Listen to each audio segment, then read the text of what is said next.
आज हम लोग देखेंगे एग्जीक्यूटिव डेवलपमेंट। एग्जीक्यूटिव डेवलपमेंट पिछले क्लास में बताए थे कि सिर्फ वर्कर को डेवलप करने की ज़रूरत नहीं है, क्योंकि वर्कर को आप डेवलप तो कर देंगे। ये वही हाल होता है ना कि अगर 3 लेवल ऑफ मैनेजमेंट, ध्यान दीजिएगा इधर, ये लेवल ऑफ मैनेजमेंट है, आप इसको डेवलप खूब कर रहे हैं। देखिएगा हर कंपनी इसको डेवलप कर रही है, वर्कर को ट्रेंड कर रही है, एक्सपर्ट बना रही है, इसको डेवलप कर रही है। और ये जो पीछे ऊपर में बैठे हुए डिसीजन मेकर हैं, वो वही पुराने सोच, पुराने ख्यालात के हैं। तो क्या लगता है इंडस्ट्री ग्रो करेगी? आप नीचे को बहुत अच्छे से डेवलप कर रहे हो, वर्कर को न्यू स्किल से एकदम स्किल्ड वर्कर बना रहे हो, नई टेक्नोलॉजी सिखा रहे हो, और पुराने वाले वही रहेंगे, कुछ नहीं होने वाला है। आज जो हर जगह पे देख लीजिए, आज बताइए एजुकेशन शिक्षा विभाग में हम लोग से कितना कुछ मांगा जाता है कि एक टीचर बनने के लिए इतनी सारी क्वालिटी होनी चाहिए, बीएड करके आइए, और ऊपर का व्यवस्था वैसे ही है, फिर जाके तो वही करना है। जब हमसे बीएड करवाएं इसका मतलब क्या है? हमको बीएड का मतलब क्या हो रहा है कि हम लोग का स्पेशलाइजेशन दिलवाएं कि टीचिंग कैसे करना चाहिए, टीचिंग टेक्निक सिखाएं, टीचिंग मेथड हमको सिखाएं। तो अगर हम टीचिंग मेथड सीख के गए तो हमको यूज कीजिएगा ना। तो फिर तो ऊपर वाला सत्यानाश कर ही रहा है ये लोग, जो सरकार में भ्रष्ट लोग बैठे हुए। तो फिर तो हमारा सारा का सारा टीचिंग एप्टीट्यूड ख़त्म हो गया, टीचिंग टेक्निक ख़त्म हो गया। इसका मतलब है कि सिर्फ जूनियर लोगों को, लोअर लेवल को डेवलप करने की ज़रूरत नहीं है, आपको अपने ऑर्गेनाइजेशन के एग्जीक्यूटिव बॉडी यानी टॉप बॉडी को भी डेवलप करने की ज़रूरत है। क्योंकि जब तक टॉप बॉडी डेवलप नहीं होगा तब तक आपका ऑर्गेनाइजेशन डेवलप नहीं होगा। वही यहाँ लिखा है कि कार्यकारी विकास यानी एग्जीक्यूटिव डेवलपमेंट एक कंटिन्यूअस प्रोसेस है जो हमेशा चलता रहता है। ऐसा नहीं कि एक बार इसको डेवलप कर दिया और फिर छोड़ दिया, ऐसा नहीं, हमेशा उसको डेवलप कीजिए। यानी इसका मतलब है कि ट्रेनिंग का ज़रूरत किस लेवल पर है? टॉप पर, मिडिल पर, लोअर पर, तीनों पर सबको डेवलप करना ऊपर से नीचे। ट्रेनिंग का ज़रूरत तीनों लेवल ऑफ मैनेजमेंट में है, चाहे टॉप लेवल मैनेजमेंट हो, चाहे मिडिल लेवल मैनेजमेंट हो, चाहे लोअर लेवल मैनेजमेंट हो, तीनों को ज़रूरत है ट्रेनिंग का। वही बात यहाँ लिखा है कि कंटिन्यूअस प्रोसेस है जो प्रबंधकों को वर्तमान परिस्थितियों को अधिक कुशल तरीके से संभालने के लिए, यानी जो अभी प्रेजेंट सिचुएशन है उसको और अच्छे तरीके से कैसे संभालते हैं के लिए उसके किस में बढ़ोतरी है? नॉलेज, उसके कौशल और क्षमता, ये सब हासिल करने में मदद करती है, ताकि फ्यूचर में जो चैलेंजेज आने वाले हैं हमारे ऑर्गेनाइजेशन में, उस चैलेंजेस को वो सफलतापूर्वक प्राप्त कर सकें। अच्छा, आपको मालूम है कि जो पुराने टीचर ऑलरेडी अपॉइंटेड है, जिनकी नौकरी आज से 20 साल पहले हुई, उनको ट्रेनिंग देना ज़रूरी है या नहीं है? ज़रूरी है। और आप देखिएगा दिया जाता है। टीचिंग में तो हम लोग जानते हैं, टीचर ट्रेनिंग में गए थे, हम लोग बहुत पढ़ते थे तो लगता था कि कहाँ गए, तो 1 महीना ट्रेनिंग में गए। तो ट्रेनिंग में जाके क्या करते थे? उनको पूरे स्कूल से या पूरे संकुल से एक टीचर को लिया जाता था, ब्लॉक से, और फिर वो टीचर ट्रेनिंग लेके आते थे, फिर सबको ट्रेंड करते थे कि हम टीचिंग टेक्निक कैसे सीखेंगे। क्योंकि जिस ज़माने में वो पढ़ के आए हैं ना, वो ज़माने का अब स्टडी नहीं रहा। अब सिस्टम बदल गया, अब सिलेबस बदल गया, कॉन्सेप्ट बदल गया, कन्वेंशंस बदल गए। आप कैसे उस वही एजुकेशन दे दीजिएगा बच्चे को, तो बच्चा आज के समय में सर्वाइव नहीं कर पाएगा। इसलिए आपको अपने एजुकेशन लेवल को चेंज करना पड़ेगा, अपने नॉलेज को चेंज करना पड़ेगा, यानी अपना नॉलेज बढ़ाना पड़ेगा, अपने स्किल बढ़ाना पड़ेगा। तो अगर कोई वर्कर या कोई टीचर उस समय अपॉइंट किए थे तो उनका नॉलेज एक लिमिटेड एरिया तक होगा, एक लिमिटेड नॉलेज होगा, उस समय जो पढ़े थे वही होगा। अब उसको अगर आप इन्हांस करना चाहते हैं, इंक्रीज करना चाहते हैं, तो उसके लिए आपको ट्रेनिंग का जरूरत पड़ेगा। और क्या बढ़ाना है? स्किल। अब देखिएगा जो उनके ज़माने में टीचिंग स्किल हुआ करता था, गुरुजी वाला स्टाइल, आज भी वही लगता है। हम लोग तो बचपन में ही सीखे कि फर्स्ट हाफ जो होता था, हम लोग सरकारी स्कूल से पढ़े हैं, तो फर्स्ट हाफ जो होता था वो क्लासरूम में गर्मी में, और सेकेंड हाफ जो होता था वो पेड़ के नीचे। ये बहुत गर्मी लग रहा है, पंखा उंखा तो रहता नहीं था, चलो पेड़ के पास, आम के पेड़ के पास। वहाँ क्या पढ़ाई होगी, बोर्ड है नहीं, तो एक बच्चा बाहर खड़ा हो जाता था और बोलता रहता था, और हम लोग छोटे रहते थे, वो पहाड़ा हम लोग को सिखाता था, टेबल आराम से सीखते रहते थे। यही कॉन्सेप्ट चलता था। आज क्या लगता है वो टीचिंग टेक्निक आज भी चलेगा? नहीं चलेगा। आज के बच्चे उस तरह से नहीं पढ़ पाएंगे। और सिर्फ लिमिटेड चीज़ नहीं ना पढ़ाना है। आप देख लीजिएगा, हम लोग जिस समय में पढ़ते थे, हम लोग अपना फीलिंग बता रहे हैं कि हम लोगों को लिमिटेड चीज़ सिखाया गया। उसके आगे सोचने, मतलब इसको क्या बोलते हैं, सोचने की जो क्षमता होती है ना, थिंकिंग पावर, वो ब्रेक कर दिया गया, हम लोग को तोड़ दिया गया। उस दिन से अगर सर वहीं पे शुरू में ही टीचर अच्छे होते और वो स्किल सिखाते कि तुम आगे सोचो कुछ, तो हम लोग शायद अच्छा सोच पाते। लेकिन हम लोग को सोच रोक दिया गया, और जब थिंकिंग रुक गया उसके बाद दिक्कत होने लगी। यही चीज़ यहाँ है कि आप अपने एग्जीक्यूटिव ऑफिसर्स का नॉलेज बढ़ाइए, स्किल बढ़ाइए, एबिलिटी बढ़ाइए, ताकि वो क्या हो, ज़्यादा से ज़्यादा स्किल हो सके। और ज़्यादा स्किल होने का मतलब है जो आप फ्यूचर में आने वाले चैलेंजेस हैं उसको तेज़ी से अडॉप्ट करें और तेज़ी से उसको सॉर्ट आउट कर दें। बात समझ गए? आज भारत सरकार क्या कर रही है, अपने आर्मी को 3rd जनरेशन आर्मी बना रही है। क्यों, क्या ज़रूरत है आज? तो सरकार बोलती है आज कोई ज़रूरत नहीं, सरकार बोलती है आज कोई ज़रूरत नहीं। बहुत लोग हंगामा करता है, क्या ज़रूरत है राफेल खरीदने का, इतने में तो कितना गरीब आदमी का घर बन जाता, राहुल गांधी बोल देते हैं। रियल में आज ज़रूरत नहीं राफेल का, आज ज़रूरत नहीं है, लेकिन आने वाले समय में ज़रूरत है। भारत किसी के सामने कमज़ोर ना हो, इसके लिए आने वाले समय में राफेल का ज़रूरत है। आज राफेल का ज़रूरत नहीं है, लेकिन फ्यूचर के लिए राफेल का ज़रूरत है। वही चीज़ यहाँ है। तो आज सरकार क्या कर रही है, आज ट्रेनिंग देके अपने आर्मी के जवान को या अपने एयरफोर्स को इतना स्ट्रांग बना दे रही है कि अगर फ्यूचर में कभी हुआ ऐसा वार, डेवलपमेंट करोगे तो वार होगा, और अगर ऐसा हुआ तो हम अपने से स्ट्रांग नहीं रहेंगे तो हमको तोड़ देगा। इसीलिए सरकार आगे यानी फ्यूचर सोच के ये काम कर रही है। तो आज जो अपने पायलट को ट्रेंड कर रही है, नए टेक्नोलॉजी से लेस कर रही है हर चीज़ को। देखिएगा, कोई अगर पानी का जहाज़ भी है, समुद्री जहाज़ सरकार का, तो वो क्या है, शिप जो है उसमें भी जितने फाइटर जहाज़ हैं सब में एक बढ़िया बढ़िया तोप और मिसाइल्स को सेट कर रहा है। क्यों? क्योंकि लगता है कि अगर फ्यूचर में कोई चैलेंजेस आए तो हमारा स्ट्रॉन्ग आर्मी इतना स्ट्रॉन्ग होना चाहिए, नेवी इतना स्ट्रॉन्ग होना चाहिए, एयरफोर्स इतना स्ट्रॉन्ग होना चाहिए कि उस चैलेंजेस को कभी भी बीट कर सके, सॉर्ट आउट कर सके। वही चीज़ यहाँ है। तो हम अपने वर्कर को क्यों नहीं, हम अपने मैनेजर को क्यों स्ट्रॉन्ग नहीं बनाएंगे? अब जैसे सिंपल एग्जांपल कोविड देख लीजिए। अगर कोविड आया और कोई कंपनी अपने मैनेजर को टेक्नोलॉजी के साथ जोड़ा होगा, वो उस समय धंधा कर लिया होगा। और अगर आप अपने मैनेजमेंट को या पूरे ऑफिसर्स को टेक्नोलॉजी के साथ नहीं जोड़े होंगे तो आप उसमें देखिएगा बर्बाद हो गया वो। क्योंकि अगर ठीक है, कोरोना अपने घर में काम कर सकते हो ना। आज क्या किया, सबसे ज़्यादा तेज़ी से कौन ग्रो किया कोविड के समय, बताइए? IT सेक्टर ग्रो किया, उसका मुनाफा बढ़ गया। सब बर्बाद हो रहे हैं, हम लोग रो रहे हैं कि बर्बाद हो गए, लूट गए, और IT सेक्टर का मुनाफा बढ़ रहा है। बोला क्या ज़रूरत है हमको ऑफिस आने का, तुम घर में रहो, वर्क फ्रॉम होम, यही तो शुरू किया। IT सेक्टर सबसे पहली बार शुरू किया, वर्क फ्रॉम होम, घर से काम करो। इससे क्या फ़ायदा हुआ IT सेक्टर को? क्यों प्रॉफिट बढ़ा? काम जितना करा रहा था उतने करा रहा है, अच्छा उससे ज़्यादा करवा ले रहा है, क्योंकि ऑफिस आवर होता था ना कि इतना से इतना, घर में है तो खाली करवा लिया, काम उतना ही हो रहा है। अब बताइए कि हम IT सेक्टर का एक ऑफिस चला रहे थे, ऑफिस का रेंट, इलेक्ट्रिसिटी बिल आ रहा था। अब जब ऑफिस चलिए नहीं रहा है तो ना रेंट दे रहा है, रेंट तो चलो 2-4 महीना दिया भी, बिजली बिल तो नहीं ना लगेगा? लगेगा।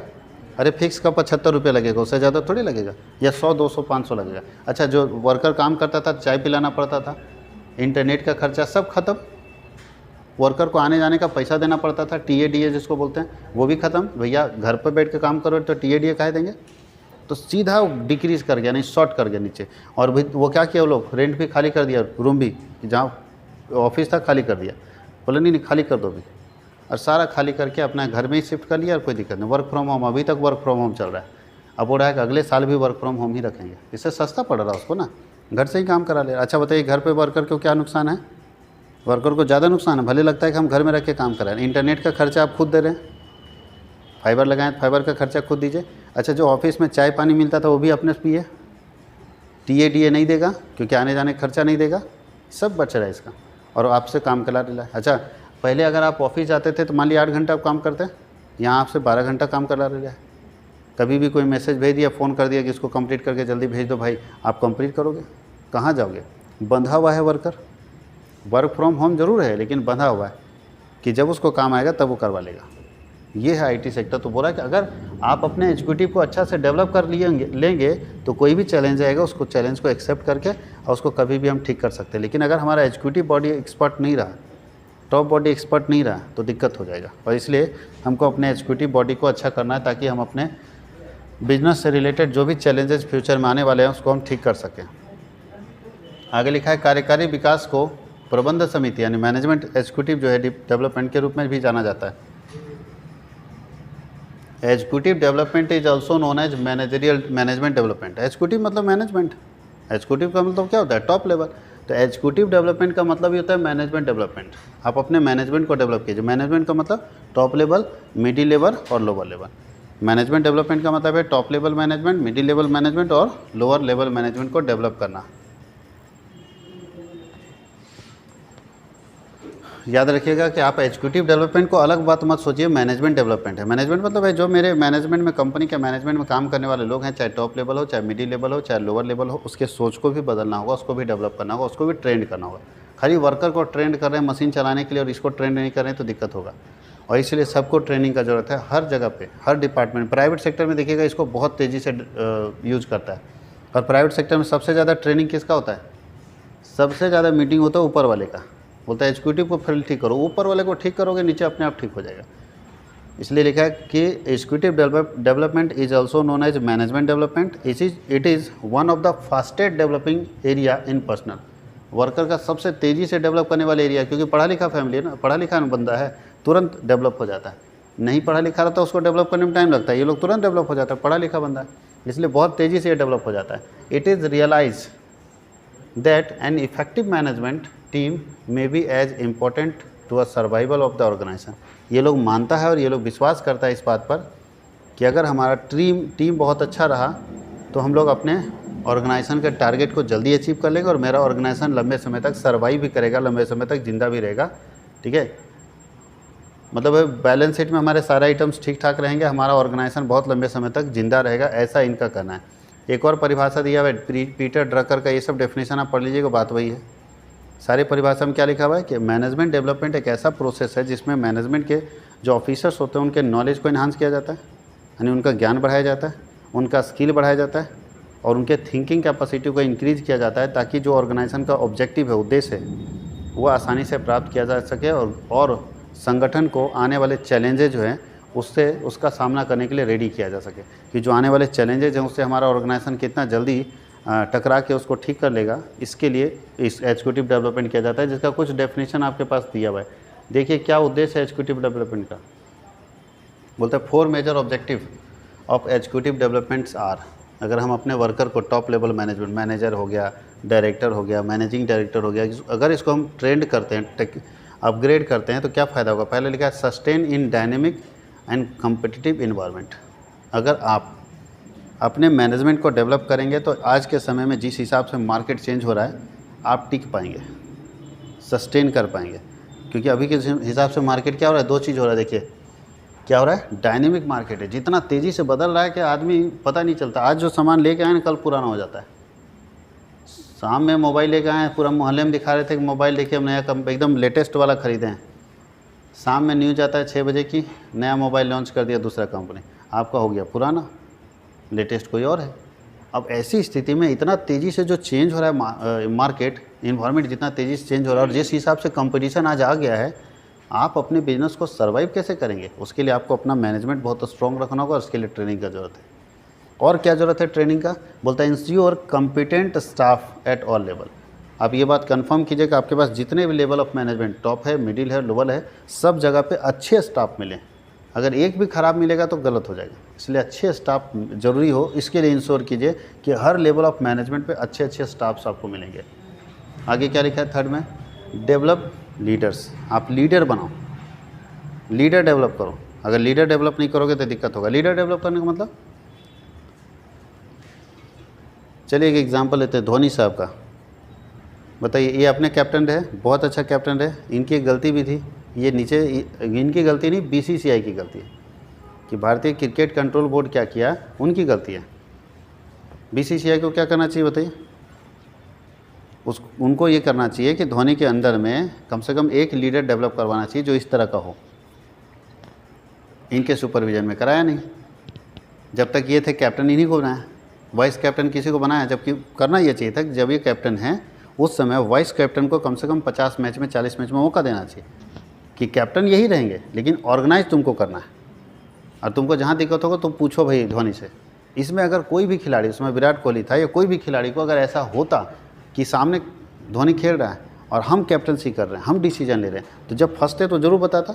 इसका मतलब वो क्या कर रहा था कि हम अच्छा मोदी जी कितना दिन तक जिएंगे और यही प्रधानमंत्री बने रहेंगे, अरे चलिए 5 साल और, उसके बाद क्या करेंगे। तो ये क्या करना है बीजेपी को, बताइए कि मेरे बाद कौन लीडर होगा, उस तरह का लीडर हम बना के जाएंगे ना, हम डेवलप करके जाएंगे। तो बोलता है आज के समय में आप लीडर डेवलप कीजिए। आपका मैनेजिंग डायरेक्टर बहुत बढ़िया, हम मानते हैं, उसका कब दिमाग फिर जाएगा कोई ठिकाना नहीं, कंपनी छोड़ देगा। हो सकता है मान लीजिए एक्सीडेंट में डेथ कर गया, तब क्या होगा। तो आप उसके जगह पे कैसा लीडर बना रखें। तो बोलता है कि जिस हिसाब से हम लीडर तैयार करेंगे कि अगर एक जगह दूसरा आएगा, दूसरा जगह तीसरा आएगा, तीसरा आएगा चौथा, लीडर अगर तैयार नहीं होगा तो आप टूट जाएंगे, बर्बाद हो जाएंगे। आज फिजिक्स वाला को कोई क्यों नहीं बर्बाद कर रहा, क्योंकि उसके पास एक से एक लीडर है। एक टीचर छोड़ता है ब्रांड बन के, दूसरा ला देता है, दूसरा छोड़ता है, तीसरा ला देता है। लेकिन अगर लीडर नहीं होता तो सोचिए, एक ब्रांडेड टीचर गया और दूसरा टीचर आप लाएं और वो उस तरह का नहीं दे पाया परफॉर्मेंस, तो वीक हो जाएंगे आप। तब आप बर्बाद हो जाएंगे। इसलिए बोलता है लीडर क्रिएट करना होगा आपको, डेवलप कीजिए लीडर्स जो लीड कर सके, और उसके लिए क्या करना होगा, अपने जूनियर को मौका दीजिए। बात समझ गए, अपने जूनियर को क्या करना होगा, मौका देना होगा। आगे नीचे क्या है, एग्जीक्यूटिव करियर ग्रोथ। हाँ, ये भी डिसाइड कीजिए कि जो एग्जीक्यूटिव ऑफिसर्स हैं उनका करियर ग्रोथ होगा। करियर ग्रोथ का हम लोग प्रमोशन बोलते हैं। कैसा ऑप्शन कीजिए कि जो भी टॉप लेवल ऑफिसर है, जैसे मैं डायरेक्टर है, मैनेजिंग डायरेक्टर है, या नीचे सुपरवाइजर है, तो सुपरवाइजर को ऑप्शन दीजिए कि भाई तुम ग्रोथ कर सकते हो, तुम्हारा प्रमोशन हम दे सकते हैं, तुमको ये सुविधाएं देंगे। तो वो भी 4 चीज़ अगर आप करेंगे तो एग्जीक्यूटिव डेवलपमेंट बहुत तेज़ी से होगा। क्या क्या, फिर से एक बार रिपीट कर दें। आज के समय में जिस हिसाब से मार्केट चेंज हो रहा है, कॉम्पिटिटिव मार्केट हो रहा है, उसका सामना करने के लिए भी आपको डेवलपमेंट का ज़रूरत है। आज अच्छे स्टाफ हर लेवल पर हो, उसके लिए भी डेवलपमेंट का ज़रूरत है। आज लीडर अगर आपको चाहिए हमेशा के लिए, परमानेंट के लिए, तो भी अच्छे डेवलपमेंट का ज़रूरत है। और करियर ग्रोथ अगर चाहिए किसी वर्कर का, तो भी डेवलपमेंट का ज़रूरत है। हम चाहते हैं कोई वर्कर हमको छोड़ के ना जाए, उसका हम लाइफ सिक्योर करना चाहेंगे। और हम ये भी चाहेंगे कि वो जिस स्टेज में आया है, अगर लोअर लेवल ऑफ मैनेजमेंट में आया है, तो वो ऊपर जाए, प्रमोशन ले। तो क्या करना होगा प्रमोशन के लिए, उसको अपॉर्चुनिटी दीजिएगा ना डेवलपमेंट करने का, तो उसको अपॉर्चुनिटी दीजिए कि वो डेवलप कर सके। अब चलते हैं इंपॉर्टेंस ऑफ एग्जीक्यूटिव डेवलपमेंट। क्या क्या इंपॉर्टेंस है, क्या महत्व है, तो हम लोग लगभग चीज़ डिस्कस कर चुके, खाली पढ़ देते। देखिए, बोलता है executive development programme are required to train and develop professional manager. Executive development programme जो है वो क्या करता है, प्रोफेशनल मैनेजर को डेवलप करता है। प्रोफेशनल मैनेजर और मैनेजर में क्या अंतर है, एक मैनेजर जो पुराने हिसाब से सोचता है, और एक मैनेजर जो प्रोफेशनल हिसाब से सोचता है। उसके अंदर प्रोफेशनल्स है, प्रोफेशनल क्वालिटी जो होता है ना उसके अंदर होना चाहिए। प्रोफेशनल क्वालिटी का मतलब, काम का मतलब काम, जब तक काम ख़त्म नहीं होगा साइंस जो है, नींद चैन सब त्याग देंगे। प्योर प्रोफेशनल काम से मतलब रखता है, काम अगर है तो आपसे करवा लेगा वो आपके सुख दुख को सुनने नहीं आया है, वो काम कराने आया है। तो प्योर प्रोफेशनल मैनेजर होते हैं, और ये प्रोफेशनल मैनेजर रेडी करता है। दूसरा, ये क्या काम करता है, it helps managers to develop skill to face cut throat competition. आज के हिसाब से जो प्रतियोगिता है, कंपटीशन है, उसका सामना करने के लिए मैनेजर को डेवलप करता है। तीसरा, it enables manager to face problem related to technology and institution. ये क्या करता है, यह प्रबंधकों को मतलब टेक्नोलॉजी और ऑर्गेनाइजेशन से संबंधित समस्याओं का सामना करने में सक्षम बनाता है, योग्य बनाता है। तो योग्य कैसे बनेगा, ट्रेनिंग देके, डेवलपमेंट करके। चौथा लिखा है, it helps in developing better relation with the labour. ये डेवलप करता है better relation with labour. Executive need training and education to understand adjust the changes in socio economic changes. Society में जिस हिसाब से चेंज हो रहा है, उसके लिए आपको ट्रेनिंग देना पड़ेगा अपने वर्कर को, एजुकेट करना पड़ेगा अपने किसके, एग्जीक्यूटिव को, कि सोसाइटी के चेंजेस को एडॉप्ट कर सके, तेज़ी से लागू कर सके। और जिसका एग्जीक्यूटिव डेवलपमेंट बहुत स्ट्रॉन्ग रहता है, वो सोसाइटी के हर चेंजेस को तुरंत अप्लाई कर देता है। और जिसका एग्जीक्यूटिव डेवलपमेंट स्ट्रॉन्ग नहीं रहता है, वो सोसाइटी के चेंजेस को अप्लाई नहीं कर पाता है। जो सोसाइटी में चेंज आ रहा है, लग रहा है कि मार्केट में चेंज आ रहा है, तुरंत वो चेंज कर देगा। और क्या लिखा है, executive need training and education to understand and adjust change in socio economic changes हो गया। Executive development is required to broader the outlook of manager. प्रबंधकों के दृष्टिकोण से और बड़ा बनाना है और व्यापक बनाना है, तो उसके लिए किसका जरूरत है, एग्जीक्यूटिव डेवलपमेंट का जरूरत है। कितने मेथड्स है एग्जीक्यूटिव डेवलपमेंट के, कैसे आप अपने एग्जीक्यूटिव को डेवलप कर सकते हैं, बताइए। सब जानते हैं, ट्रेनिंग के 2 ही मेथड तो है, on the job, off the job. भैया चाहे डायरेक्टर को दें चाहे चपरासी को ट्रेनिंग दे, करना तो ये है, on the job, off the job. तो method of executive development coaching हो सकता है, जॉब रोटेशन हो सकता है, अंडर स्टडी कर सकता है, प्रोजेक्ट असाइनमेंट दे सकते हैं उनको, लेक्चर दिलवा सकते हैं किसी बड़े बड़े एक्सपर्ट से, कॉन्फ्रेंसेस कर सकते हैं, बिजनेस गेम कर सकते हैं, केस स्टडी दे सकते हैं, रोल प्लेइंग दे सकते हैं, और सेंसिटिव ट्रेनिंग दे सकते हैं। ये सारे ट्रेनिंग देके आप अपने वर्कर को, एग्जीक्यूटिव वर्कर को डेवलप कर सकते हैं। और ये सारे ट्रेनिंग किसके अंदर आते हैं, यही दोनों के अंदर आते हैं, on the job, off the job. On the job मतलब करके सीखो, ऑफ द जॉब मतलब पढ़ के सीखो। कुछ पढ़ाया जाता है, कुछ कराया जाता है। बात समझ, बताइए। यहाँ पे एक बोल रहा है रोल प्लेइंग, क्या होगा, रोल प्लेइंग मतलब उसको रोल को प्ले करके आपको दिखाना पड़ेगा कैसे हो रहा है, प्रोजेक्ट मिल रहा है, ठीक है, ये सब क्या है, ऑन द जॉब है। और ऑफ द जॉब ये सब देखिए, लेक्चर मार रहा है, कॉन्फ्रेंस हो रहा है, अब बैठा के लेक्चर करवा रहे हैं, कैसे ऐसे होता है, ये होता है। लेक्चर में क्या देगा, खाली कहानी सुनाएगा। आज जो हमारे देश में बड़े बड़े अच्छे अच्छे ट्रेनर हैं, बिजनेस कोच बोलता है अपने आप को, बिजनेस कोच है। तो ये बिजनेस कोच करता क्या, यही तो करता है, बैठा दिया सब सारे वर्कर को आपके ऑर्गेनाइजेशन का, और खाली एग्जाम्पल दिलाएगा कि देखो इसको देखो उसको देखो, अच्छे अच्छे मैनेजर का एग्जांपल दे देगा, आपको भी लगेगा वो कर सकता है तो हम भी कर सकते हैं, और ट्रेन कर दिया, थोड़ा मोटिवेट कर दिया आपको। वही चीज़ यहाँ पे। अब चलते हैं, ये समझ गए एग्जीक्यूटिव डेवलपमेंट। अब हम लोग चलेंगे पर्सनल पॉलिसीज़ क्या होता है। पर्सनल मतलब वर्कर होता है। पर्सनल मतलब क्या होता है? वर्कर। वर्कर की पॉलिसी क्या होगी? वर्कर से रिलेटेड। तो क्या लगता है अगर आप अपने ऑर्गेनाइजेशन में किसी वर्कर को लाते हैं तो उससे रिलेटेड कोई पॉलिसी आपके यहाँ होती होगी ना, कि कैसे वर्कर को लाना है। वर्कर को अपॉइंट करने की कोई पॉलिसी होती है या जैसे मन करता है वैसे अपॉइंट कर देते हैं? पॉलिसी होती है। तो वही यहाँ लिखा है कि अगर आप अपने यहाँ कोई भी वर्कर को लाना चाहते हैं तो उसके लिए कुछ सिद्धांत होते हैं, कुछ रूल्स होते हैं, कुछ रेगुलेशंस होते हैं, कुछ पॉलिसी होते हैं, जिसका फॉलो करके आप अपने वर्कर को लाते हैं। आप कभी भी अपने वर्कर को उस पॉलिसी को के अगेंस्ट जाके नहीं ला सकते। जो हमारी पॉलिसी है, पॉलिसी के अगेंस्ट जाके कभी भी कोई वर्कर नहीं ला सकते। इसलिए हर कंपनी को वर्कर लाते समय अपनी पॉलिसी को जरूर ध्यान देना चाहिए कि उसकी पॉलिसी क्या है। और इसलिए देखिएगा बहुत जगह पे ऐसा होता है जहाँ बहुत अच्छा वर्कर को छोड़ देना पड़ता है। जैसे मान लेते हैं हम क्रिकेट के मामले में भी बता दें कि BCCI का अपना पॉलिसी है कि अगर आप भारत के लिए खेलना चाहते हो तो एक टेस्ट होता है, सिलेक्शन से पहले टेस्ट होता है, पता नहीं कौन सा टेस्ट हम लोग उसको बोलते हैं, वो क्या, नहीं रणजी वो नहीं, टेस्ट मतलब है चेक होगा पूरा बॉडी का कि कहीं ड्रग्स तो नहीं है, कहीं कुछ तो नहीं, क्या जो भी होता है वो टेस्ट करवाता है। अगर अब बताओ सचिन तेंदुलकर है, धोनी है, अगर नहीं टेस्ट में पास हुआ तो नहीं खेलेगा।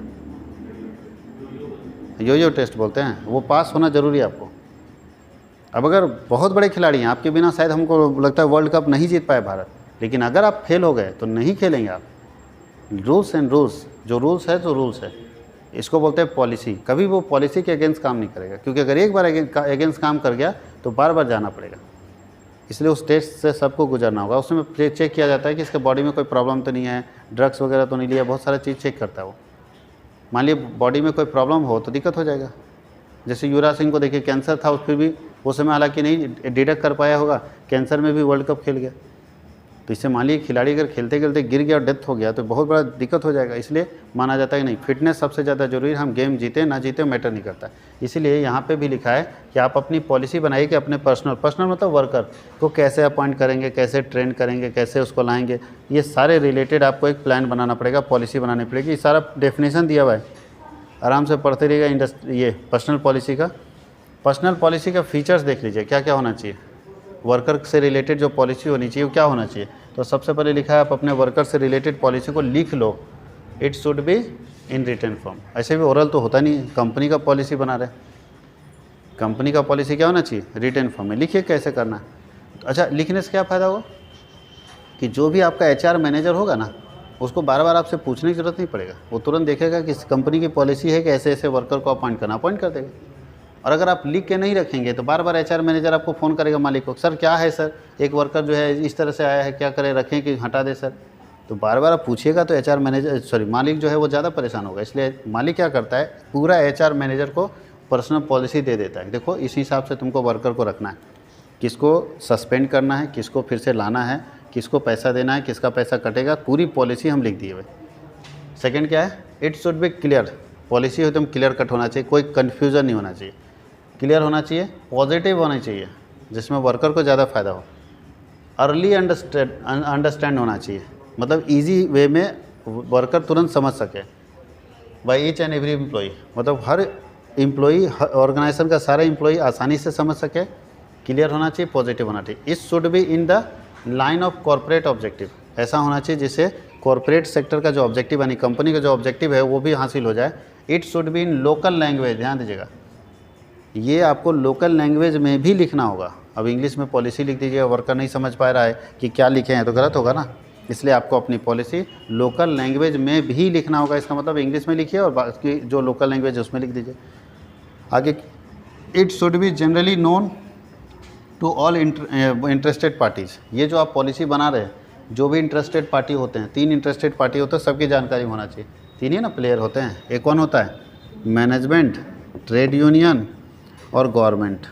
तीनों को पता होना चाहिए कि आपकी इसकी पॉलिसी क्या, नहीं तो पता नहीं रहेगा तो क्या करोगे, बाद में बदल दोगे, नहीं हमारा तो नीति नहीं है सर। इसलिए आप पहले तीनों जगह एक फोटोकॉपी पहुंचाइए ताकि बदल नहीं सकिएगा। उसके आगे क्या है, it should B reasonably stable but not rigid. यह एक अच्छा होना चाहिए, रीजनेबल होना चाहिए, स्टेबल होना चाहिए, लेकिन रिजिड नहीं होना चाहिए। रिजिड मतलब एकदम बन गया तो बन गया, इसमें कोई परिवर्तन नहीं कर सकता, ऐसा नहीं, कठोर नहीं हो सकता। हम इसको चाहेंगे तो इसको बोलते हैं फ्लेक्सिबिलिटी होनी चाहिए थोड़ा सा। हमको जब ज़रूरत हुआ, रिक्वायर्ड हुआ, तो हम इसको थोड़ा सा चेंज कर सकते हैं इस पॉलिसी को। यानी जो पर्सनल पॉलिसी है वो फ्लेक्सिबल होना चाहिए। हमको ज़रूरत पड़ेगा तो उस ज़रूरत के हिसाब से हम थोड़ा मोड़ा इसमें चेंजेस कर सकते हैं। उसके नीचे क्या लिखा है? It should be build on the basis of fact and sound judgement. ये बनना चाहिए फैक्ट के आधार पर और साउंड जजमेंट के आधार पर। कोई पक्षपात नहीं कि मेरा आदमी है, मेरा जान पहचान को, सब कुछ नहीं। साउंड जजमेंट होगा, एकदम स्ट्रॉन्ग जजमेंट होगा, चाहे अपना ही आदमी क्यों ना हो। पेनाल्टी अगर लगेगा तो लगेगा। It should provide two way of communication. ये क्या करता है? टू वे कम्युनिकेशन दे देता है। वर्कर भी अपनी बात रखेगा और मैनेजमेंट भी अपनी बात रखेगा। बात समझ गए? अगर ये नहीं बनेगा तो वन वे कम्युनिकेशन हो जाएगा। Two way communication system between management and employ. एक ऑर्गेनाइजेशन का वर्कर और मैनेजमेंट दोनों आपस में बात रखे तो टू वे कम्युनिकेशन सिस्टम इसके यहाँ डेवलप किया जाएगा। और 9 नंबर देखिए, it should be fair and equitable to internal as well as external group. चाहे अंदर वाले ग्रुप हों चाहे बाहर वाले ग्रुप हों, ये फेयर होना चाहिए, उचित होना चाहिए।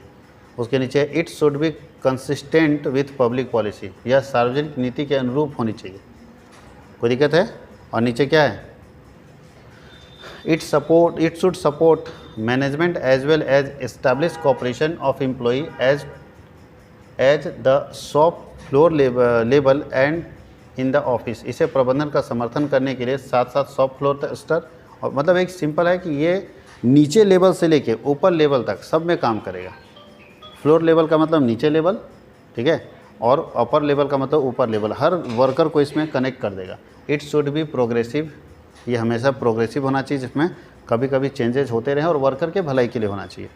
अब लिखा है पर्सनल ऑडिट। क्या होता है पर्सनल ऑडिट का मतलब? वर्कर, हाँ, ऑडिट करेगा, वो चेक करेगा कि हमारा अच्छा ऑडिट नहीं हुआ तो कैसे पता चलेगा कि जो समस्याएं हैं, प्रॉब्लम्स हैं। वर्कर मालिक कंप्लेंट डाला ट्रेड यूनियन में, तो क्या कंप्लेंट ट्रेड यूनियन सुना? क्या उसका कंक्लूजन निकला? वर्कर को सही न्याय मिला? ये कैसे पता चलेगा? तो ये ऑडिट करा देते हैं कि भाई वर्कर के कंप्लेंट को, ये ट्रेड यूनियन हम बना दिए, मैनेजमेंट बना दिए, तो ये सब सही तरीके से वर्कर के प्रॉब्लम को सुन रहा है कि नहीं सुन रहा है। जैसे बताइए, हम लोगों के प्रॉब्लम को सुनने के लिए थाना बनाया गया आसपास में, कि हमारी जो समस्या है थाना में सुनेंगे। थाना बनाया गया क्यों गया है? थाना का कॉन्सेप्ट क्या है कि भाई इस पूरे एरिया में जो प्रॉब्लम्स हम लोगों को आ रही है, हम अपना प्रॉब्लम वहाँ जाके बोलेंगे, वो सुनेगा। तो क्या ऑडिट होना चाहिए थाने का कि जितने केस रजिस्टर्ड किए गए हैं, क्या केस सही तरीके से जांचे गए कि नहीं जांचे गए। आप सारे केस के लिए, जो बड़े केसेस थे, एक इन्वेस्टिगेशन ऑफिसर बोलता है, आईओ। आप आईओ तय किए कि नहीं किए? इन्वेस्टिगेशन ऑफिसर आता है। जब भी कोई केस होता है देखिएगा, एक आईओ तय होगा, इन्वेस्टिगेशन ऑफिसर जो उस केस को इन्वेस्टिगेट करेगा। उस इन्वेस्टिगेशन ऑफिसर टाइम तय समय के अंदर, उसको 2 महीना 3 महीना का समय देगा, उस तय समय के अंदर अपना रिपोर्ट सबमिट किया कि नहीं किया, हर चीज़ को चेक करना होगा। और ये कौन चेक करेगा? सी आके चेक करेगा, ऑडिटर आके चेक करेगा कि आप अपनी ड्यूटी सही से निभा रहे कि नहीं निभा रहे। तो एग्जीक्यूटिव को भी का ऑडिट होता है, सॉरी पर्सनल का भी ऑडिट होता है कि वर्कर, देखिए यहाँ लिखा है। आइए पहले, ये तो ऑडिट के बारे में पूरा कहानी है, पुराने दिनों की बात है जब व्यवसाय के मालिक जो है खाता बही की जाँच करता था, वो तो ठीक है, पढ़े लीजिएगा इधर। यहाँ देखिए ऑब्जेक्टिव पढ़िए, ऑडिट का क्या ऑब्जेक्टिव है। पहला बोलता है to review the whole organisational system of human resource practices. हम रिव्यू करना चाहते हैं कि पूरे ऑर्गेनाइजेशन में ह्यूमन रिसोर्स से रिलेटेड जो प्रॉब्लम्स हैं वो है क्या, उसको हम जांचना चाहते हैं। कैसे पता चलेगा? ऑडिट करा दीजिए, तो पूरे ऑर्गेनाइजेशन का रिव्यू सिस्टम पता चल जाएगा। That means acquiring, developing, allocating and utilisation of human resource. कैसे आप अपने वर्कर को लाते हो, वर्कर को लाते कैसे हो, कैसे लाने का तरीका? 2 तरीका है, इंटरनल सोर्स, एक्सटर्नल सोर्स। ठीक है, आप इंटरनल से लाए कि बाहर से लाए? अच्छा, बाहर से लाए तो क्या क्राइटेरिया था? एग्ज़ाम लिए थे कि नहीं लिए थे, ट्रेनिंग लिए थे कि नहीं, मेडिकल करवाएं कि नहीं करवाएं। और अगर इंटरनल लाए हैं तो सिलेक्शन का क्या तरीका है, क्यों हम इसी वर्कर को सेलेक्ट किए? ऐसा भी तो हो सकता है। इंटरनल में क्या होता है, मान लीजिए 50 लोग काम करें मेरा जान पहचान का, उसको प्रमोशन दे दिया, यही ना होता है समस्या। तो पूछता है कि ऐसा क्यों किए, इस वर्कर को क्यों चुने, और कौन कौन वर्कर एग्ज़ाम दिया था, इसी वर्कर को क्यों चुना गया। तो कंपनी को सारा प्रूफ दिखाना पड़ेगा, सर सारे वर्कर का मार्क्स इतना इतना था, इसका मार्क्स ज़्यादा था इसलिए चुने। बात समझ गए? तो ये चीज़ यहाँ देखना है पहला कि आप लाए कैसे वर्कर को, दूसरा कैसे वर्कर को डेवलप कैसे किए वो भी आप बताइए ऑडिटर को। वर्कर को एलोकेट कैसे किया, यानी काम कैसे बांटे, पोस्टिंग जिसको हम लोग बोलते हैं, कैसे पोस्टिंग किए। उसके बाद बोलता है यूटिलाइज कैसे कर रहे हैं वर्कर को, कैसे इस्तेमाल कर रहे हैं उसको। ये सब के बारे में पूरी जानकारी ऑडिटर लेता है। दूसरा ऑडिटर क्या लेता है, to evaluate the effectiveness of various personal policy and practices. जितने पर्सनल पॉलिसी बने हैं उनका इफेक्टिवनेस को इवेलुएट करता है कि वो सही तरीके से, प्रभावपूर्ण तरीके से, इफेक्टिव तरीके से अप्लाई हो रहा है या नहीं हो रहा है, ये चेक करता है। कि ठीक है पॉलिसी बना लिए, बहुत सारी नीति, तो नियम तो देश में संविधान बना हुआ है, क्या संविधान पालन हो रहा है? कॉन्स्टिट्यूशन बना हुआ, सरकार पालन नहीं कर रही, सरकार के अधिकारी पालन नहीं कर रहे। शपथ ले लिया संविधान का, सब गलत बोल रहा है या नहीं? बोलता है कि जो देश के हित में या राज्य के हित में नहीं होगा, राज्य के लिए खतरनाक हो सकता है, उसको हम पब्लिक डोमेन में लाएंगे। कहाँ लाता है? सब छिपा देता है, अपने पूरा ख़त्म कर रहा है, सारा करप्शन कर रहा है। खैर कोई दिक्कत नहीं, जो है छोड़िए, जो नियम है वो पढ़ रहे हैं। तो बोलता है वो भी काम करना है कि आपको इवेल्युएट करना होगा कि इफेक्टिवनेस क्या है पर्सनल मैनेजमेंट का, पर्सनल पॉलिसी का, कि आप जो नियम बनाए वो सही से अप्लाई हो रहा है कि नहीं हो रहा है। तीसरा, to identify shortcoming in the implementation of human resource practices in the organisation. बोलता आप ये तय कीजिए कि क्या क्या कमियाँ आ रही है। शॉर्ट कमिंग मतलब प्रॉब्लम्स क्या रहे हैं। अगर मान लीजिए ह्यूमन रिसोर्स को अप्लाई कर रहे हैं, मैनेजमेंट को अप्लाई कर रहे हैं, तो इम्प्लीमेंटेशन में क्या क्या प्रॉब्लम आ रहा है उसको ढूंढिए और उसको ठीक करिए। अब बोलिएगा सर देखिए कभी कभी आप सुने भी होंगे कि 6-6 महीना से पेमेंट नहीं मिला है सरकारी ऑफिस में। आखिर क्या हुआ होगा? यही फंसा होगा, कहीं ना कहीं मामला फंसा होगा कि सर हम इसको कैसे दे दें। बात समझ गए? कैसे पेमेंट कर दे बताइए। तो जो आदमी रोक के रखा है आपका फाइल, वो भी गलत नहीं है। वो बोल रहा है सर ऊपर से हमको कोई दे नहीं रहा ऑर्डर, तो हम कैसे इस पर दे दे पेमेंट। इसका मतलब कहीं ना कहीं किस तरह का मामला है? पर्सनल पॉलिसी का मामला है कि कोई आदमी इसलिए नहीं दे रहा है कि पर्सनल पॉलिसी जो है वायलेट हो जाएगी। तो ऑडिटर का काम है तुरंत चेक करेगा क्या प्रॉब्लम है, और जहाँ से होगा इसको सॉर्ट आउट करेगा, ठीक करेगा, ताकि सारे वर्कर को समय पर पैसा मिल जाए। नहीं तो देखिएगा किसी किसी का 6-6 महीना 8-8 महीने बाद मिलता है। सैयद दीदी लोग को 8 महीने बाद कभी कभी पेमेंट मिलता है, कभी पारा टीचर को 1 साल बाद मिल जाता है, 6 महीने तक मिला नहीं। क्या मामला है? मामला है जैसे 2 तरह के टीचर अपॉइंट हुए, हम लोग भी होंगे ना, हम लोग के साथ भी यही मामला होगा, 6-6 महीना मिलेगा कभी कभी। तो जो टीचर डायरेक्ट गए, जैसे 2 तरह के स्कूल होते हैं, एक राजकीयकृत है, राजकीय जो मध्य स्कूल होता है, तो राजकीय वाले में डायरेक्ट पैसा आता है, वो गवर्नमेंट एकदम 1 से 5 में आ जाएगा। जो राजकीय वाले होंगे 1 से 5 में घुस जाएगा पैसा। तो जिनका राजकीय वाले में हुआ है वो 1 से 5 में पैसा घुस जाएगा। और जो अपग्रेडेड स्कूल में हुए उनको टाइम लग रहा है, उनका पैसा आने में थोड़ा समय लग जाता है। अब उसमें भी अपग्रेडेड वाले में भी 2 तरह का है। गवर्नमेंट कौन सा स्कीम में लेके आई है? अभी तो एक और कर दी, जो हम लोग अभी स्मार्ट स्कूल की बात कर रहे हैं, तो आदर्श विद्यालय के नाम से सरकार लेकर आ रही है। अब इसका पेमेंट कैसे होगा? डायरेक्ट मोड में होगा, इनडायरेक्ट मोड में। तो यहाँ भी मामला फंसेगा, पैसे का मिलेगा जरूर, ये तो श्योर है कि मिलेगा, लेकिन मामला यहाँ फंस जाता है किस चीज़ का, कि कैसे पेमेंट करा जाएगा। तो बोल रहा है कि अगर वैसा है तो शॉर्ट कमिंग उसको ढूंढिए, जो प्रॉब्लम है उसको सॉर्ट आउट कीजिए, कंफर्म कर दीजिए। अगर एक बार कोई अधिकारी उसको ठीक कर देगा ना, फिर कभी दिक्कत नहीं होगा, 1 से 5 में उसको भी मिलेगा। लेकिन कोई अधिकारी उसको करता ही नहीं, पेंडिंग छोड़ दिया। तो भैया एक बार कोई अधिकारी साइन किया तो मिला, फिर कोई आएगा तब ना साइन करेगा। तो जब तक नहीं आता है तब तक नहीं जाता है। अब आगे क्या है? To modify the existing human resource practices to meet the challenges of personal and human resource management. आज ह्यूमन रिसोर्स मैनेजमेंट या मैन पावर से रिलेटेड जो भी चैलेंजेस हैं, उस चैलेंजेस को ये ठीक करने का कोशिश करता है, जो अभी प्रेजेंट टाइम में चैलेंजेस है। आगे एक टॉपिक आता है पर्सनल रिसर्च। ये बहुत ज़रूरी है। जो हमारे पूरे बिजनेस का नींव है, बेस है, वो है employee. Business minus employee equal to nothing. क्योंकि आप सोचते हैं कि हम डायरेक्टर हैं, हमने कंपनी को 500 रुपये से 5000 करोड़ का बना दिया है, गलत है। आप तभी बनाए जब आपका वर्कर आपके साथ था और आपका वर्कर अच्छे से काम किया। अगर वर्कर अच्छे से नहीं काम करता तो आप अपने इंस्टीट्यूशन को इतना आगे नहीं बढ़ाते। बहुत लोगों को घमंड होता है मेरे कारण बढ़ाए, ये गलत चीज़ है। ऐसे भी ऑर्गेनाइजेशन में मैं शब्द का इस्तेमाल करना ही नहीं चाहिए। लेकिन अगर कोई बोलता है कि मेरे कारण बढ़ाए, गलत बात है। अगर आपके नीचे वाले स्टाफ सपोर्ट नहीं करते तो आप नहीं कर पाते। इसीलिए ज़रूरी है कि आप रिसर्च कराइए कि हमारे वर्कर को चाहिए क्या, कौन सी फैसिलिटी उन्हें चाहिए, क्या प्रॉब्लम हो रहा है। क्योंकि अगर वर्कर खुश तो आप खुश, और इसके लिए हमको रिसर्च कराने की ज़रूरत पड़ता है। ताकि कुछ ना कुछ प्रॉब्लम होगा, कहीं ना कहीं कोई प्रॉब्लम है, हम उस प्रॉब्लम को ठीक ढूंढेंगे और ठीक करवा लेंगे, काम खत्म। देखिए क्या लिखा है, बोलता है कि अनुसंधान ऐसे तथ्यों के बीच का कारण और प्रभाव संबंधों को निर्धारित करता है करने के उद्देश्य से तथा तथ्यों की एक व्यवस्थित और उद्देश्यपूर्ण जांच है। मतलब रिसर्च क्या होता है? रिसर्च बताइए, एक वर्ड है रिसर्च। रिसर्च मतलब रिसर्च, ध्यान दीजिएगा, जो इस दुनिया में पहली बार आ चुका है ना, आया हुआ है, उसके ऊपर फिर से बोलता है search and search again and find out new data. फिर से सुनिएगा, रिसर्च का मतलब होता है search and search again and find out new data. आप एक बार सर्च कीजिए, फिर सर्च कीजिए, फिर सर्च कीजिए और नया कुछ निकालने की कोशिश कीजिए, यानी आपके पास जो डेटा आएगा कौन सा डेटा आएगा? न्यू डेटा आएगा। रिसर्च का पर्पस ये होता है कि आप दोबारा सर्च कीजिए, एक ही चीज़ को सर्च कर रहे हैं, सर्च कर रहे हैं, सर्च कर रहे हैं और कुछ ना कुछ नया निकलेगा। अब क्या लगता है, अगर वर्कर का हम रिसर्च करें तो कुछ ना कुछ तो नया निकलेगा, वर्कर से रिलेटेड कुछ ना कुछ नया निकलेगा, जो भी प्रॉब्लम होगा कुछ ना कुछ नया निकलेगा वर्कर से रिलेटेड। कोई दिक्कत है? तो ऐसे स्थिति में रिसर्च का मतलब, पर्सनल रिसर्च का मतलब क्या होता है कि हम एक ही चीज़ को सर्च करते रहेंगे, कुछ ना कुछ तो प्रॉब्लम होगा वर्कर का, उसको ढूंढने की कोशिश करेंगे, उसको ठीक करने की कोशिश करेंगे। तो बोलता है रिसर्च का मतलब एक सिस्टमैटिक वर्क है जो कंटिन्यू आपको चलते रहेगा, कंटिन्यू हम लोग काम करेंगे। तो बोलता है हम लोग सर्च करेंगे, फिर सर्च करेंगे, फिर सर्च करेंगे, कुछ ना कुछ प्रॉब्लम होगा उसको सॉर्ट आउट करेंगे। जैसे या तो वर्कर को ट्रेनिंग का ज़रूरत होगा, लगातार आप सर्च करेंगे ना, आपको आइडिया लग जाएगा वर्कर को प्रॉब्लम है क्या, और जब आपका वर्कर सही हो जाएगा तो इंडस्ट्री को ग्रो करने से कोई नहीं रोक सकता। लगातार सर्च करता रहिए कि वर्कर को क्या दिक्कत हो रहा है, क्यों वर्कर परफॉर्म नहीं कर पा रहा है, ये ज़रूरी है। अब देखिए इसका उद्देश्य क्या है, नीचे ऐसे भी वही चीज़ नीचे लिखा है। बोल क्या रहा है कि personal research can be defined as a systematised investigation into the matter of employ. फिर वही चीज़ है कि बोलता है कि अगर कोई एम्प्लॉय है, उसका कोई प्रॉब्लम है, उस प्रॉब्लम को सॉल्व करने के पर्पज़ से अगर हम जांच करवा रहे हैं तो वो पर्सनल रिसर्च कराता है। आगे क्या है देखिए, फिर वही है, कार्मिक अनुसंधान का तात्पर्य खोज, जांच, पुनरीक्षण, पुनर्मूल्यांकन और पुनर्मूल्यांकन से बस। अब देखिए इसका फीचर्स क्या है, देखिए रिसर्च क्या होता है, ऑब्जेक्टिव होता है, ये वस्तुनिष्ठ होता है, ये सिस्टमैटिक होता है, ये सामान्यीकरण योग्य मतलब जनरलाइजेशन है, ये पर्पस होता है, इसका कुछ ना कुछ पर्पस होता है, पर्पस रखता है। उसके बाद क्या है, यह कंजूस है। कंजूस का मतलब क्या होता है?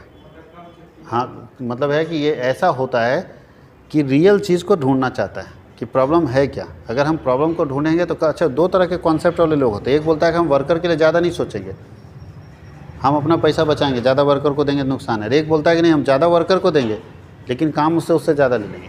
अगर 10 के जगह में उसको देखिएगा, पुराने ज़माने में क्या होता था, अगर वर्कर काम करने आता था ना तो लोग उसको क्या करता था, सिर्फ पैसा दिया, बस पैसा दे दिया, कहानी ख़त्म। आज क्या होता है, पैसा भी देते हैं और मन करता है थोड़ा सा खाना वाना भी दे दिए। क्यों दे दिए भाई, पैसा तो दे ही रहे। तो ये मानता है लोग कि अगर हम उसको खाना दे देते हैं तो काम अच्छे से कर देगा, और जितना काम वो 3 दिन में करता वो काम वो 2 ही दिन में निपट देगा। और जबकि पैसा तो मेरा उतना ही लगा, तो थोड़ा सा एक्स्ट्रा खर्च करने के बाद अगर वो एक्स्ट्रा काम कर देता है तो मेरे लिए फ़ायदा है। हम अपने वर्कर के साथ यही काम करेंगे। और लास्ट क्या है, ऐसा होना चाहिए जिसको रिप्लिकेबल है। इसका मतलब है कि आप उसको अनुकरण कर सकते हैं, आप उसको फॉलो कर सकते हैं, फॉलोअप भी बोल सकते हैं। पर्पस क्या है देख लीजिए, क्यों हम लोग रिसर्च कराते हैं। पहला है to build upon existing knowledge about the personal matter in the organisation. आपके ऑर्गेनाइजेशन में जो पर्सनल मैटर है उससे रिलेटेड कोई भी अगर प्रॉब्लम है तो उस प्रॉब्लम को ठीक करने के लिए आपको बिल्ड करना होगा एक ऐसा सिस्टम, ठीक है, जिससे किसी भी वर्कर के कोई भी प्रॉब्लम को सॉर्ट आउट किया जा सके। और उसके लिए आपको रिसर्च करना पड़ेगा। To evaluate the present condition in human resource management. Human resource management के प्रेजेंट कंडीशन को आपको इवेलुएट करना पड़ेगा, मूल्यांकन करना पड़ेगा कि अभी क्या सिचुएशन है ह्यूमन रिसोर्स मैनेजमेंट का। अब मान लिया अभी का सिचुएशन देखेंगे, आज देखते हैं कुछ ऑर्गेनाइजेशन ऐसा होता है ना कि अपने वर्कर के बहुत सोचता है, वो देखता है आज के समय में क्या मिल रहा है, सबको जो मिल रहा है हम भी देंगे। तो अभी के समय में देख लिए कि मेरे ऑर्गेनाइजेशन में क्या है। To appraise proposed personal programmes and activities in the organisation. आप संगठन में कुछ ऐसे भी काम कराइए जिससे थोड़ा सा एनर्जी आ जाए। जैसे सब लोग काम कर रहे हैं, एक टारगेट दे दिया कि अगर इस महीने में या साल भर में टारगेट दे दिया, इस साल में अगर इतना प्रोडक्ट बेच दोगे तो चलो फैमिली के साथ विदेश का टूर दे दिया। अब देखिएगा सब मरा हुआ टाइप का आदमी था, अचानक जान आ जाएगा, क्योंकि किसको विदेश घूमना पसंद नहीं है। बोला वीज़ा पासपोर्ट बनाओ, वीज़ा तो उस समय बना देंगे, पासपोर्ट बना कर रेडी रहो और टारगेट अचीव करो। लगा पड़ा है लोग टारगेट अचीव करने में। कि अगर हम टारगेट अचीव करें, इससे क्या हुआ जानते हैं, एक आदमी नहीं सब जोश में लगा हुआ है कि मेरा हो जाएगा, मेरा हो जाएगा, मेरा हो जाएगा। इससे ऑर्गेनाइजेशन को फ़ायदा हो रहा है। अच्छा, ऑर्गेनाइजेशन जितना फ़ायदा कमाए ना उसका 10% देगा विदेश खर्चा, उससे ज़्यादा तो देगा नहीं। तो यही एक चीज़ है कि पूरे देश में ऐसा ऐसा प्रोग्राम कराइए जिससे वर्कर हमेशा मोटिवेट होता रहे और आपको उसका फ़ायदा मिल सके। आगे बोलता है टू प्रिडिक्ट फ्यूचर प्रॉब्लम। भविष्य में अगर कोई समस्या आती है तो पहले आप सोच लीजिए कि क्या क्या आने वाला है, उसको पहले से आइडेंटिफाई कर पाइए और to evaluate current policy programmes and practices. अभी के समय में क्या करंट में पॉलिसी है, प्रोग्राम एंड प्रैक्टिसेस है, उसको इवेलुएट कीजिए। अगर लगता है कि कुछ चेंजेस करने की जरूरत है तो आप चेंज भी कर लीजिए। To offer an objective and justified base of modification and revision of current policy. यही बात हम लोग भी बता रहे थे। अगर आपको लगता है कि current policy, current programme, current practices में कुछ मॉडिफिकेशन का ज़रूरत है, रिवीजन का ज़रूरत है, तो आप करवा लीजिए ना। मॉडिफिकेशन ज़रूरत है, मॉडिफाई कर लीजिए। अगर लगता है नहीं इसको एक बार रिवाइज कर लेते हैं, फिर से एक बार देख लेते हैं, कुछ कमी होगी तो हटा देंगे, आप करा लीजिए रिवीजन। हमेशा अपडेट करते रहिए उसको। जैसे हम लोग का संविधान देखिए, संविधान में क्या है, लगता है रिवीजन का ज़रूरत है, सरकार तुरंत रिवाइज कर लेती है कि भाई चलो ठीक है, डिस्कशन होगा अगर कोई पॉइंट गलत है तो। नीचे क्या है, to keep management abstract and its competitors and replace absolute technique by new ones. बोला प्रबंधन को अपने कंपिटिटर से के बराबर रखना और अप्रचलित तकनीकों को नई तकनीक में बदलना।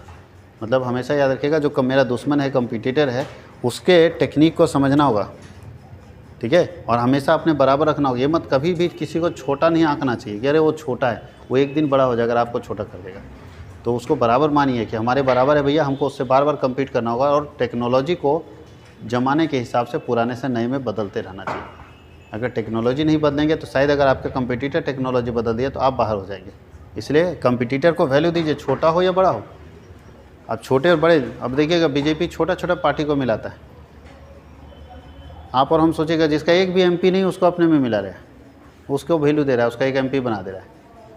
क्या जरूरत है, जिसका एक एमपी है उसको मिला के अपने में, और एक एमपी उसको मंत्री बना दे रहा है, क्योंकि जानता है कि वो 10% भी, अगर 3% भी वोट काट दिया तो मेरा ही नुकसान होगा, इसलिए आ जाओ भाई मेरे साथ। तो ये छोटे छोटे जो पार्टियां हैं, उसी तरह छोटे छोटा जो बिजनेस है वो आपको डैमेज कर सकता है। आप उसको ऐसे इग्नोर मत करो। कंपटीटर है वो आपका, तो आपको उसको अपने बराबर समझो कि मेरा बराबर का कंपटीटर। छोटा सोचने की जरूरत ही नहीं, और उसके हिसाब से आप अपने टेक्नोलॉजी को भी अपग्रेड करते जाओ और देखते जाओ कि वो कितना अपग्रेडेड है, हम कितना अपग्रेडेड है। अगर हमारा अपग्रेडेशन कम हुआ है तो हम ज़्यादा अपग्रेड करेंगे ताकि उसको कम्पीट कर सकें हम। और नीचे क्या है, निरंतर आधार पर कर्मचारियों के मनोबल को हाई करते रहना। लगातार कंटिन्यूस बेस पर अपने वर्कर के कॉन्फिडेंस लेवल को आप बढ़ाते रहिए, मोटिवेट करते रहिए। इसके लिए ट्रेनिंग प्रोग्राम चलता है। बनाए रखने के तरीकों और साधनों का खोज करना, जो हम लोग अभी देख रहे हैं, ये विवेक बिंद्रा, ये सब का काम क्या, वही ना है, मोटिवेटर है, लगातार मोटिवेशन देते रहते हैं।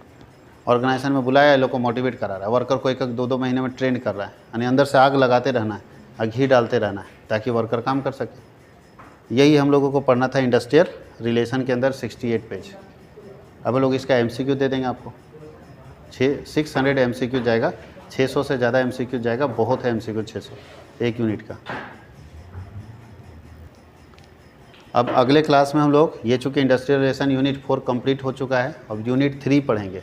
एक थ्योरी का पेपर रहेगा और एक न्यूमेरिकल पेपर। न्यूमेरिकल में भी कोर्स चल रहा है और इसमें चल रहा है अभी चलेगा ऑर्गेनाइजेशन थ्योरी, जो यूनिट 3 है। और यूनिट 3 ऑर्गेनाइजेशन थ्योरी बीएसटी है, तो लगभग आप पढ़े हुए हैं। और ऑर्गेनाइजेशन तो आप लोग बहुत जानते हैं, तो वो सभी पढ़ने में मजा आएगा। लेकिन नीचे ऑर्गेनाइजेशन थ्योरी का कुछ एक्स्ट्रा चीज़ है जो हम लोग एक एक करके पढ़ते चले जाएंगे।